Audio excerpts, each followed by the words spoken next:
Blog 2, Conflicts. A conflict is a disagreement or dispute between two or more people. One challenge that might arise when attempting to communicate through conflict is when someone starts yelling at another person involved in the conflict.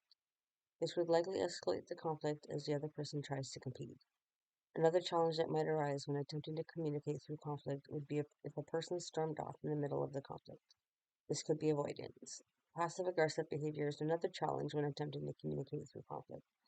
For example, ordering dinner and purposely excluding someone, or gossiping. As noted in Vlog 1, when I was communicating and gossiping with my other colleagues regarding my previous colleague.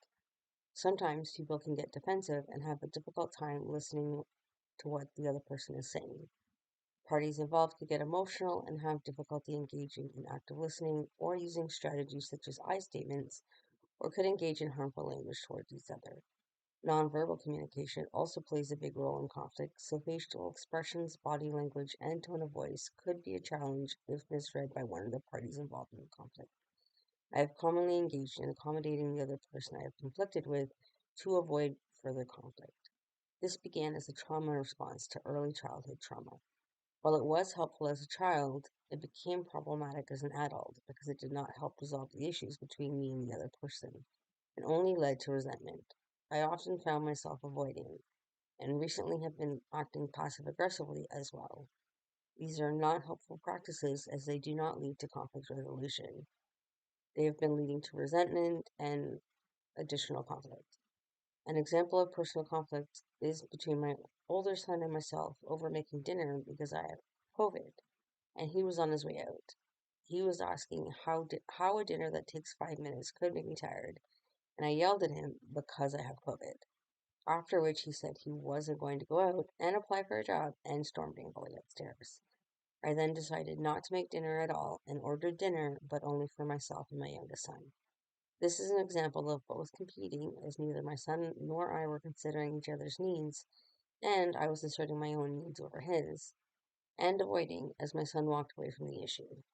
He did not come back downstairs until he thought everyone else had gone to bed.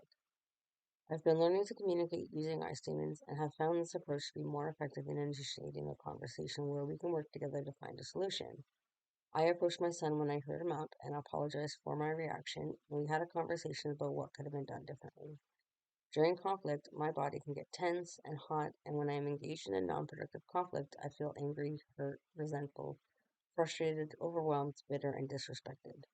Fear can also be a big part of conflict for me. I may be worried about how the person will think about me afterwards and be afraid of losing the relationship with the person if I express how I feel about a situation. My mouth will get dry, my head will start to hurt, and I start to get nauseous. When I can communicate through the conflict, my body is calm and relaxed, and I feel respected, valued, confident, hopeful, and accepted. An example of a conflict that I responded well to is when a colleague had come in for a shift change and raised her voice at me immediately upon entering. While I did not address the issue immediately and waited until the following week to approach them, I did not immediately react to the interaction. The following week, I approached my colleague using I statements and expressed that I felt disrespected when approached in that manner. I was able to express the impact it had on me, and they were able to express their cultural background and exuberance. It is important for us to listen to our bodies when we are experiencing conflict so we know how to take care of our needs. Not acknowledging our own selves can lead to resentment as well as health problems. If we are aware of our emotions and feelings, it will be easier to express them to others. Being aware of our bodies, minds, emotions, and feelings will also help us know when we need to take space to ground ourselves before approaching the issue again. For example, understanding when I was ready to apologize to my son after processing my emotions, or approaching my colleague to express the impact they had on me by raising their voice, was helpful for me not to escalate the situation further. Not paying attention to my body and mind in the moment led to a reaction instead of a response to the conflict with my son. Another example is the conflict with my previous colleague in Vlog 1, where I engaged in gossip with the other staff. Because I ignored how I was feeling, bitter, resentment, anger, frustration, I reacted in a way that I was not proud of. I now feel remorse in addition to the unresolved feelings towards my colleague. I was also angry towards management for not following up with me regarding my concern, and instead of attempting to resolve my conflict with management, resorted to passive aggressive behavior with colleagues. This does not resolve the conflict and can now lead to further conflict with both management and my previous colleague.